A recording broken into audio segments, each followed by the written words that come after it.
Thailand, the land of smiles. It's a place many of us know and love. But right now, its economy is facing a crisis. Seriously, it's teetering on the edge, caught in this perfect storm of forces that could push it into a really deep recession. This isn't just one single problem we're talking about. It's everything hitting all at once. And it all starts with this, a really stark warning that has sent shockwaves through the country. You've got two of Thailand's biggest banks coming out and saying, hey, watch out. They're warning that the country is at risk of a technical recession. And all that means is 2 straight quarters where the economy actually shrinks. That's a huge red flag. To make matters even worse, the Thai stock market just crashed to its lowest point in 14 years. Think about that. We haven't seen levels this low since the massive, devastating floods back in 2011. Now, this isn't just some random dip. It's a clear signal that investor confidence is deeply, deeply shaken. So, what in the world is going on here? Well, like I said, it's not just one thing. It's this multi-layered crisis where you have external threats, internal political chaos, and these long-standing economic weaknesses all converging at the exact same time. So, let's break this perfect storm down layer by layer. All right, layer 1. The first major force that's just battering Thailand's economy is an external shock. It's this massive tariff wall being put up by one of its most important trading partners, the United States. The policy behind it is called reciprocal tariffs.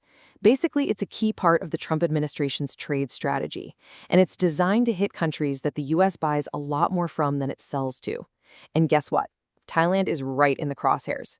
This isn't some minor adjustment. It's a fundamental threat to an economy that really depends on its exports. And the number itself is just staggering. The proposed tariff rate for Thailand is a massive 36% to 37%. To put that into perspective, that is way higher than many of its neighbors and competitors. It could literally price Thai products right out of the American market overnight.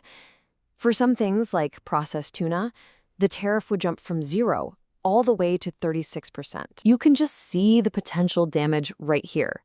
The estimated hit is somewhere between 800 to 900 billion baht. And that's not just a number on a page. It represents a systemic threat to Thailand's most critical industries. I mean, think about automotive parts. Thailand's a huge regional hub for that. Or its massive food and chemical sectors.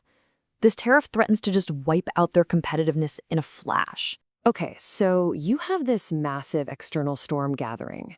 But here's the real kicker. Thailand is incredibly vulnerable right now because of its own internal fragility. The government itself is on really shaky ground, which makes it almost impossible to mount any kind of coordinated defense. The prime minister is basically stuck between a rock and a hard place, facing what you could call a political trilemma. Option 1. Try to hang on and govern with a paper-thin majority, which risks total political deadlock where nothing gets done. Option 2, resign, which just creates a ton of uncertainty. Or option 3, dissolve parliament, which means new elections, but also creates a dangerous policy vacuum for at least 2 months. And here's the crucial point. This political instability is happening at the absolute worst possible time. With that tariff deadline getting closer and closer, the government is paralyzed. It can't effectively negotiate with the U.S., it can't pass the national budget on time, it can't roll out the stimulus needed to soften the economic blow. The country is essentially adrift in the middle of a hurricane. But this perfect storm isn't hitting a healthy, robust economy. It's hitting a foundation that was already showing some deep structural cracks. And these aren't new problems, They're pre-existing conditions that have been festering for years, making Thailand uniquely vulnerable to the shocks it's facing today. For years, experts have been pointing to these warning signs. Economic growth has been lagging, near the bottom of the list compared to its ASEAN neighbors, partly because there's been a decade-long drought in major new investment. At the same time, you have staggering levels of household debt that have just crushed consumer spending, while things like corruption and old, outdated laws have held back business. So, with the clock ticking and this storm getting more intense, what can actually be done? Well, analysts have laid out 3 absolutely urgent priorities. Think of it like an emergency checklist that the government has to tackle immediately, just to keep the economy from sinking. To stay afloat, the government really has 3 critical lifelines. First, It's got to push through that stimulus package to get more spending going. Second, it needs to finalize those trade talks with the US and get that crippling 36% tariff lowered. And third, it absolutely must approve the budget on time. A delay right now, like we've seen in the past, could be catastrophic. The choices made in the next few weeks are just so critical. They're going to determine whether Thailand sinks or swims. And the outcomes lead to two very, very different economic futures. So, what do these two paths look like? Well, in the base case, a partial trade deal gets done and the government somehow holds itself together. But in the worst case, well, the trade talks fail, that full tariff hits, and the political chaos creates a policy vacuum that just paralyzes the whole country. And here's what that looks like in actual numbers. The initial sort of hopeful forecast for GDP growth this year was around 3%.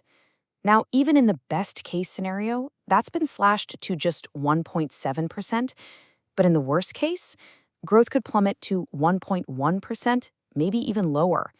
Some analysts are warning that if Parliament dissolves before passing the budget, we could see a full percentage point just wiped off of GDP, kind of like what happened in 2023. So this brings us to the final critical question.